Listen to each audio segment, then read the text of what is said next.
Welcome back to the urban farmyard where this city girl goes country. In today's video I'm taking you up to our animal rescue centre and I'm going to take you through the process of cleaning. This is a video that will give you an insight into what it takes to keep an entire rescue centre clean, tidy and hygienic, but it's also a useful training video for our volunteers. Let's go take a look.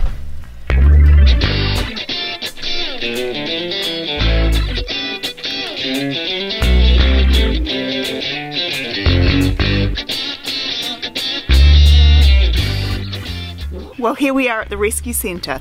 Now we have two entrances to the rescue centre, one for big deliveries like pallets of cat food, but the entrance we use day to day is this one behind me here. So we tend to use this one because it's easy to get in and out, and we can shut the door quickly behind us to prevent the goats and lambs. We've got a lamb sitting here beside me at the moment, to prevent the goats and lambs and horses from getting in. So let's go in and take a look.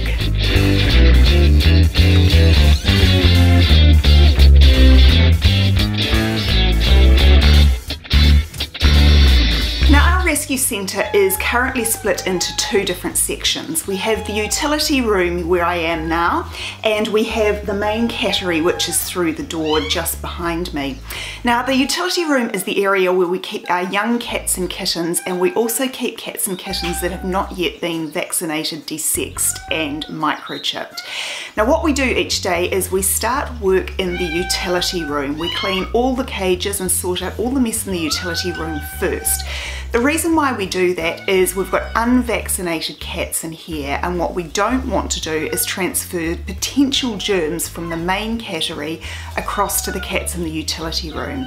We know that most of the cats in the main cattery are carriers of cat flu, and while 99% of the time they show absolutely no symptoms, they do still shed the cat flu virus and can still pass it on even though they're asymptomatic. So we work on keeping the cats in the utility room nice and healthy by cleaning them first and then moving through to the cattery. So let's go and get started. The first thing I'm going to do is I'm going to pop on some gloves. We at the time of filming are still in the midst of COVID-19, so we're popping on gloves partly for hygiene reasons because we're dealing with litter trays and things like that, but also to keep us nice and safe in the current COVID environment. The first thing I'm going to do is get into each of these cages and I'm going to pull out all the dirty things. So I'm going to haul the litter trays out, I'm going to get rid of the food and water bowls, and I'm also going to check the blankets to see what sort of state they're in.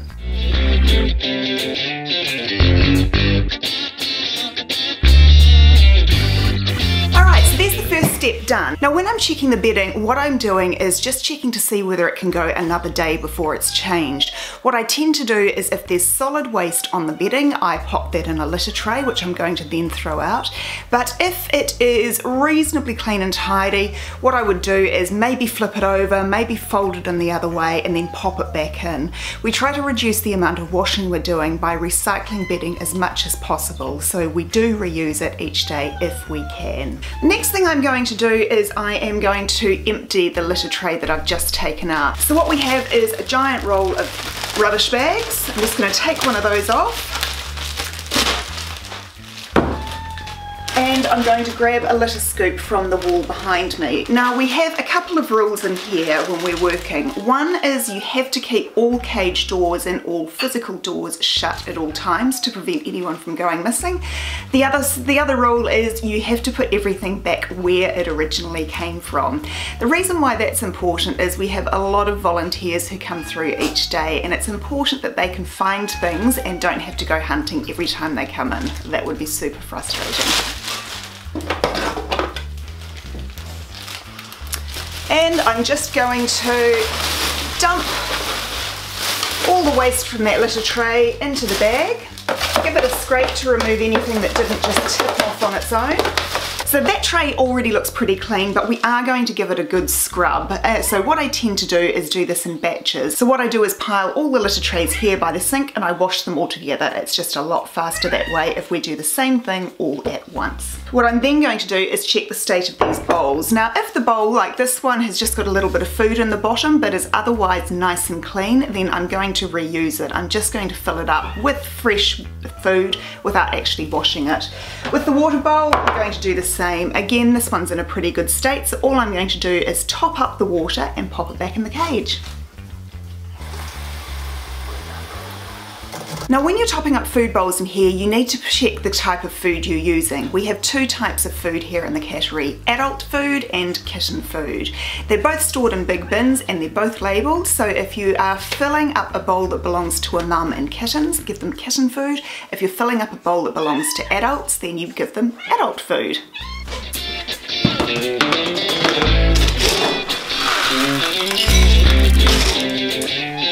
Here we go, I'm going to fill that up so it's nice and high because this needs to last them the next 24 hours. So I'm just going to pop these food bowls back in. What we do is we pop them right at the front of the cage. So food there and water here.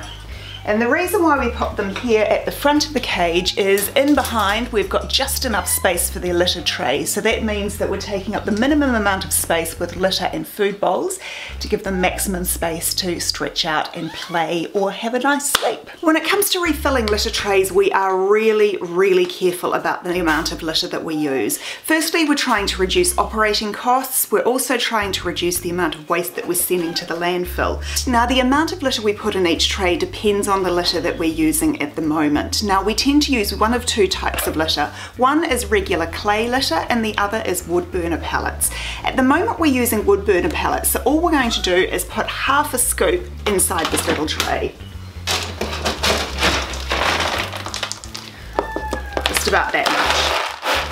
It doesn't look like much, but these wood burner pellets expand when they're peed on, and so that little half scoop will do them for the next 24 hours. If we're using clay litter, we put one full scoop in these small trays. Out the way, mummy cat. Good girl. Here we go. So the last thing I'm going to do here is a quick check of the tray down the bottom. And I'm going to give that a quick wipe out so that's nice and clean as well.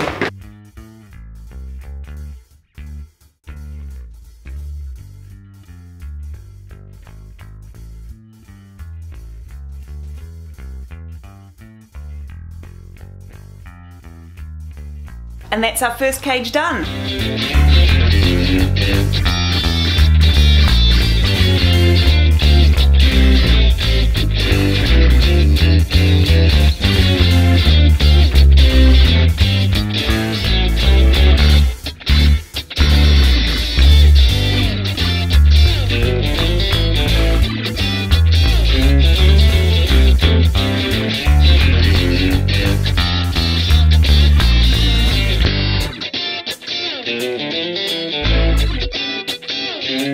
So that's all the cages done. That process took me about 10 minutes.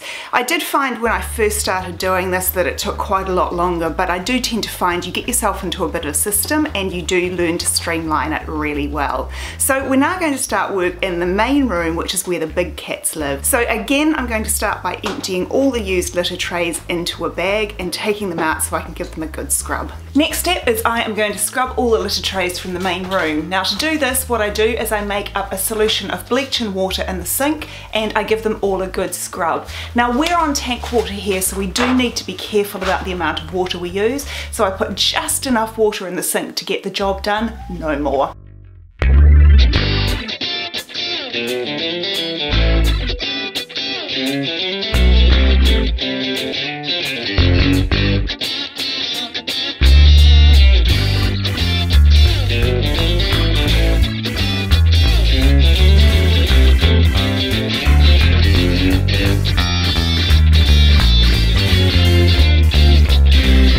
Now while I've been doing this, I have just been popping the litter trays on the concrete floor behind me. What I do is I turn them upside down to give the water an opportunity to drain out. That way they'll be dry enough for me to pop litter in them.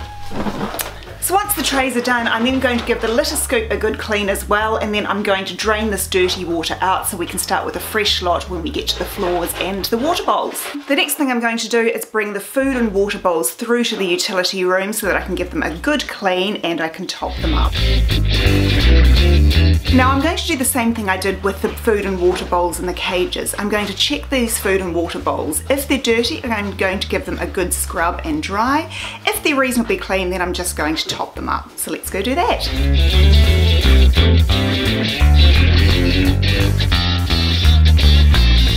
Again, I'm filling these bowls nice and high because this needs to last all these little guys the next 24 hours.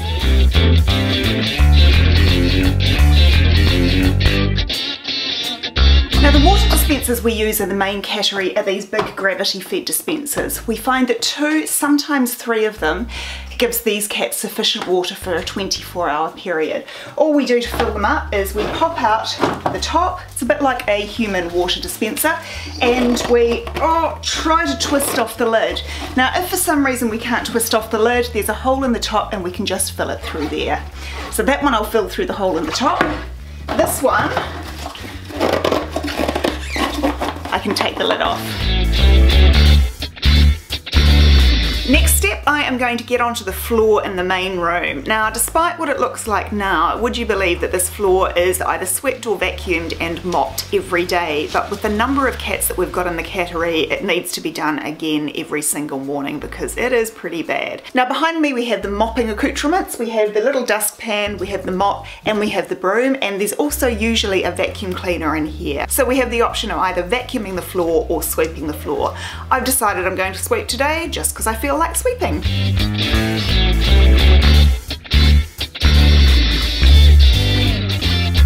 Next step is I'm going to fill a bucket with some bleach and water, and I am going to get in there and give this floor a really good mop.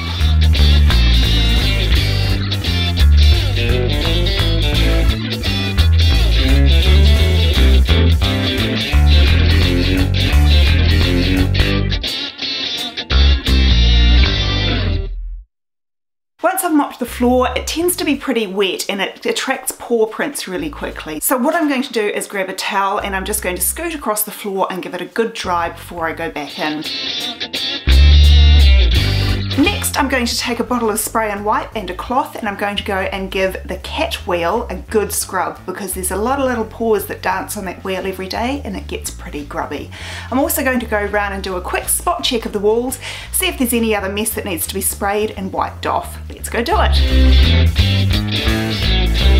So we're almost done. Last thing we need to do in the main room is refill the litter trays and put them back, and put the food and water bowls back in as well. So when it comes to feeding litter trays in the big room, we're really particular about the amount of litter that's used in there as well.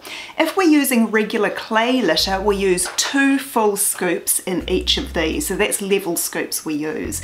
If we're using wood burner pellets, what we do is we just put half a scoop in because it expands a lot when they pee on it. So let's go put half a scoop in each tray. Just like that. It doesn't look like much, but once they start using it, that's all going to expand.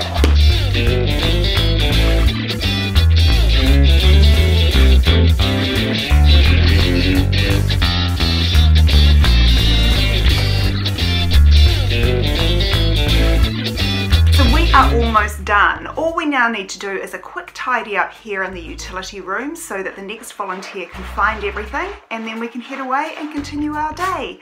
So first thing I'm going to do is empty the water into the sink and give the sink a good scrub.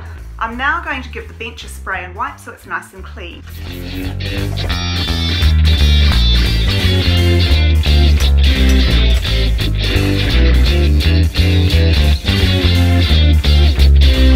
I'm now going to give the sink a rinse out, and I'm going to check to see if anything's stuck in the plug hole. What you'll find with this number of cats is we often accumulate fur, so that needs to be pulled out.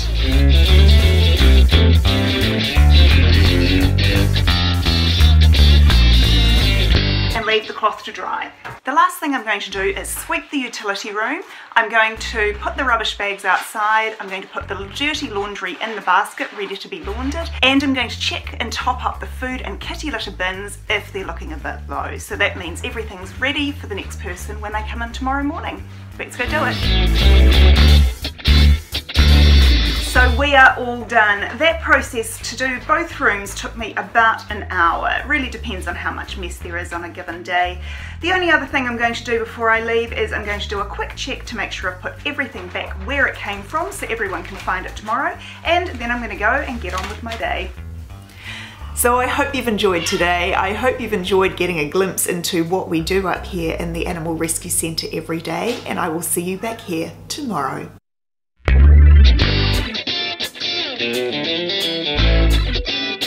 Thank you.